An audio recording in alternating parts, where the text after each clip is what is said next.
Have you ever wondered, what really fuels the minds of some of history's biggest innovators? Oh, definitely. We're all kind of looking for that secret sauce, aren't we? Exactly. Those personal habits, the discipline, Mm. especially someone like Bill Gates. How does he operate at that level, day in, day out? Hmm. And you share this really fascinating source with us titled Bill Gates's Secret Morning Rituals. Mm. But it's maybe not what you'd initially think. Right. It's not quite a biography, is it? No, not at all. So our mission today isn't about reporting facts because, well, the source itself is more playful. It's an imaginative narrative. Like a what if. Precisely. A fictional idea of what Bill Gates's, let's say, perfect morning routine might look like, almost a thought experiment. A kind of collective dream about peak productivity, maybe? Yeah, that's a great way to put it. So for this deep dive, we're exploring the idea behind these imagined rituals.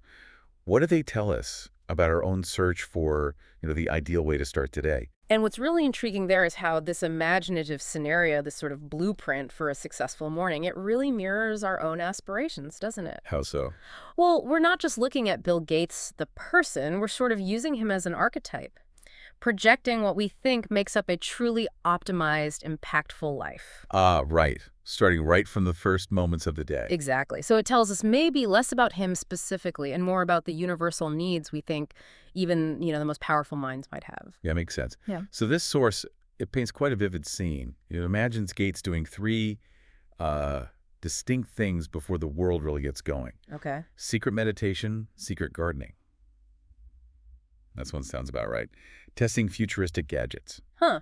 Secret gardening. Interesting. Yeah, and notice there's not like boardroom strategies. They feel deeply personal, almost foundational. So let's unpack these a bit. Okay, let's do it. First one, her source pictures the inner quiet secret meditation. So imagine Mm. it's pre-dawn, everything's quiet, and Bill Gates is carving out time for just mental stillness. Mm. Now, why meditation? For someone operating at that level, Yeah, that's a good question. what kind of cognitive edge could that inner focus give someone dealing with global complexity, constant innovation?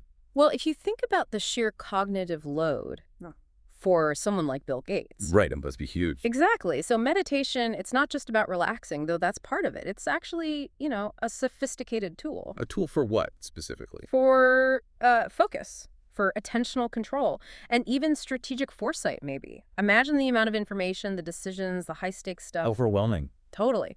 Meditation gives you a way to deliberately quiet that mental noise, clear the overload. That kind of clarity, well, it's critical for high-level problem solving. And maybe ethical decisions, too. Absolutely. It's not just stress reduction. It's about honing that focus, building the resilience to handle immense pressure, and maybe, just maybe, creating space for genuinely new ideas to pop up when the mind's quiet. Like a cognitive offloading, you said. A mental reset before the day hits. Precisely. It allows that reset before diving into all the external demands.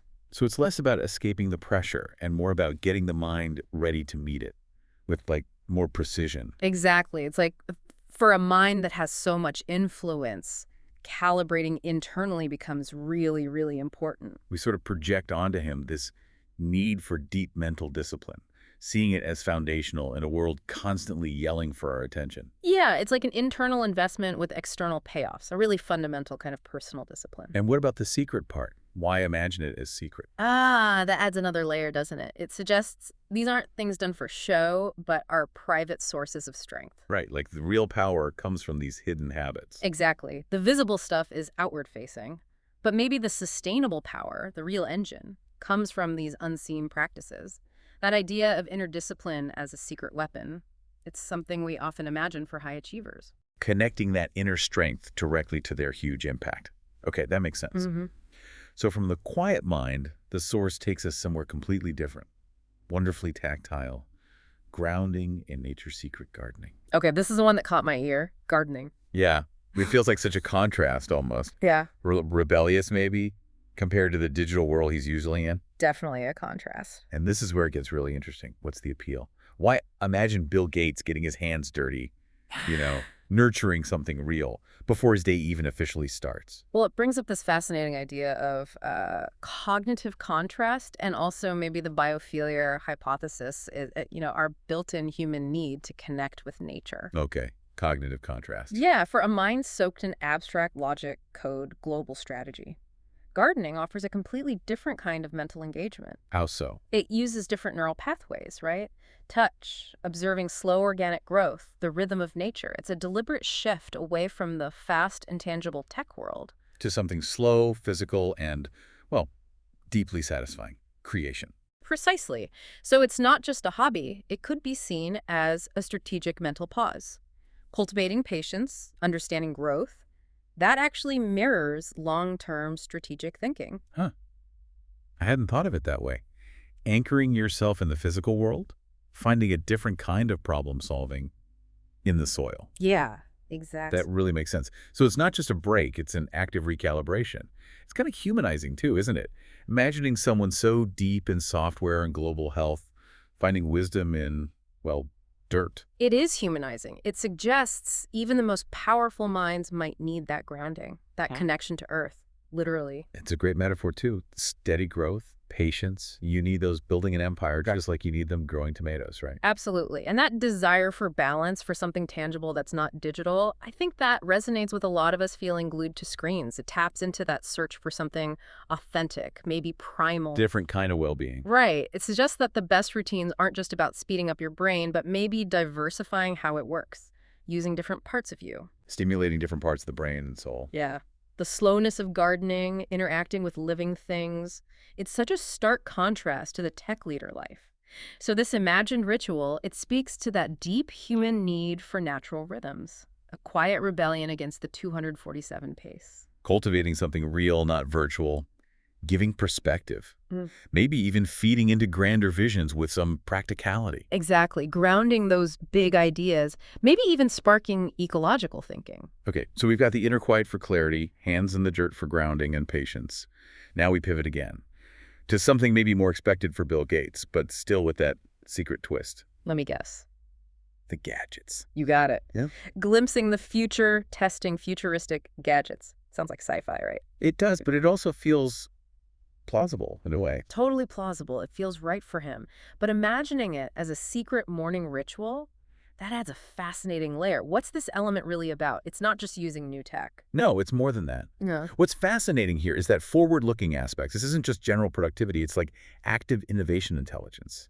Ooh, I like that phrase, innovation intelligence. Yeah, imagining him testing really early stage tech, it taps into the idea of developing an almost precognitive understanding of the future. Whoa.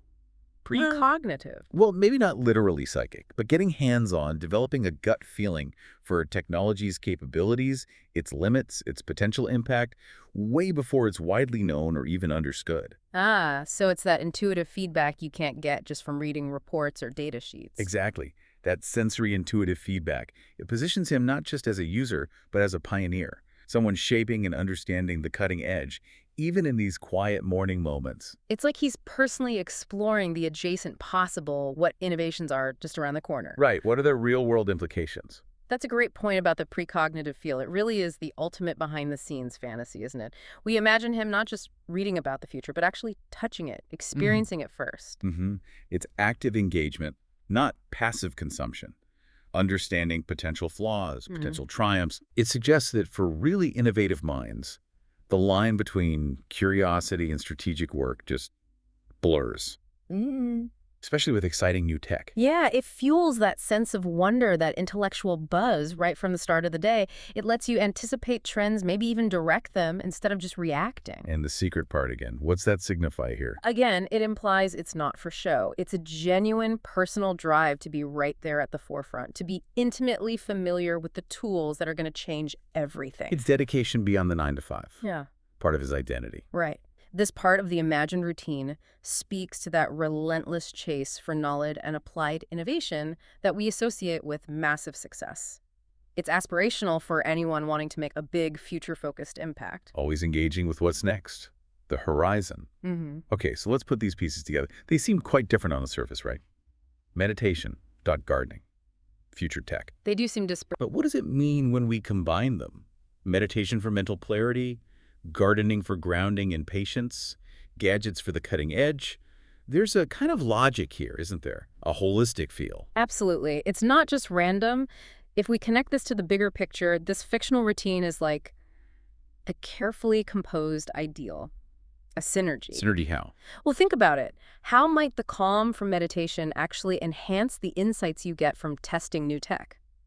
Maybe you notice things others miss. Ah, okay. More nuanced observations. Or how the patients learn from gardening could inform the long-term vision you need for really groundbreaking technology development. Right, they're not separate silos. They feed each other. Exactly. Each element hits a different facet of what we think makes a well-rounded, super effective person.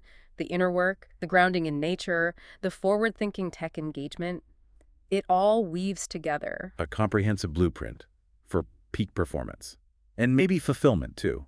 I think so. It's a powerful story about how to not just achieve, but to thrive in this integrated way, allowing different activities to cross-pollinate and make each other stronger. It really is the ultimate morning routine fantasy, isn't it? Tailor-made for the modern ambitious person. It is. So it's kind of an interesting exercise in, collective dreaming then. We're crafting our own ideal for success and then projecting it onto someone who embodies that success for many people. Yeah, this fictional routine becomes a mirror. It reflects our own deep desires for what a perfect, powerful, productive start to the day could actually look like. And it suggests true productivity isn't just about cramming more in, but about cultivating this balanced, multifaceted approach. Mind, body, future. Precisely. This imagined routine speaks to a real yearning for a life where success isn't just relentless work. It also includes deep self-care, that connection to nature, and that constant, engaged curiosity about what's next. A vision of personal discipline that promises not just results, but a rich, balanced life. Yeah, building a foundation that supports innovation and impact, but sustainably, for a lifetime. That integrated approach is what makes it so compelling in our collective imagination. So while we dove into an imagined morning routine for Bill Gates today, what we really explored was more about us, wasn't it? The aspirations and ideals we project onto figures of huge success. The real takeaways, the nuggets of knowledge here, are about what we value, what we believe makes for a truly productive, balanced, insightful start to the day. Understanding the components we think contribute to genius and impact.